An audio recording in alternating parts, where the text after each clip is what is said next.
Ils étaient 12 élèves du collège Capitaine Dimitile à avoir emprunté les sentiers menant jusqu'au Dimitile, au lieu chargé d'histoire à La Réunion. Sur place, les collégiens ont présenté une exposition qu'ils ont réalisée autour du marronnage, rendant hommage aux esclaves en fuite qui ont trouvé refuge dans les Hauts de l'île.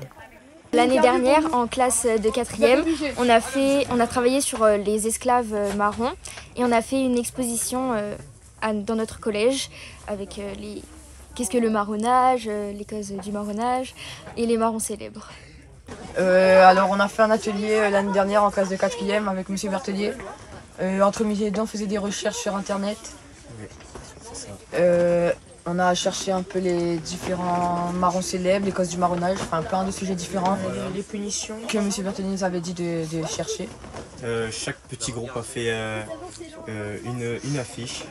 Ouais, un thème différent chacun. Et nous, par exemple, on avait fait sur celui-là, le châtiment du marronnage.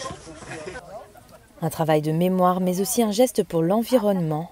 Les jeunes ont mis en terre plus d'une trentaine de plants endémiques sur le site du Camp Marron, accompagnés par l'association Capitaine Dimitile. Ça fait partie de l'écosystème déjà, et puis ça nous permet de ramener la vie aux endroits où il n'y en a plus beaucoup. Le fait de planter ces arbres, ça donne un espoir aussi pour la planète, de montrer que même s'il y a tous ces trucs dans le monde, qu'il y a toujours un espoir avec la nature et tout. Au début, on met des roches pour le drainage, si j'ai bien compris. Après, on met de la paille. Puis, on doit enlever la plante du pot et ensuite la mettre dans la terre et la recouvrir. Une action symbolique qui s'inscrit dans le cadre du plan 1 million d'arbres lancé par le département.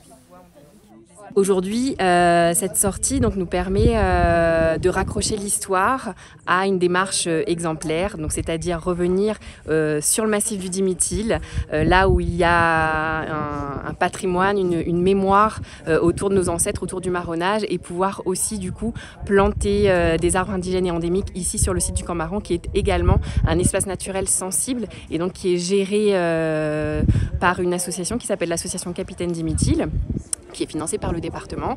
Et dans ce cadre, on va donc planter des arbres et aussi donner de la visibilité à nos collégiens qui ont fait une magnifique exposition sur le marronnage.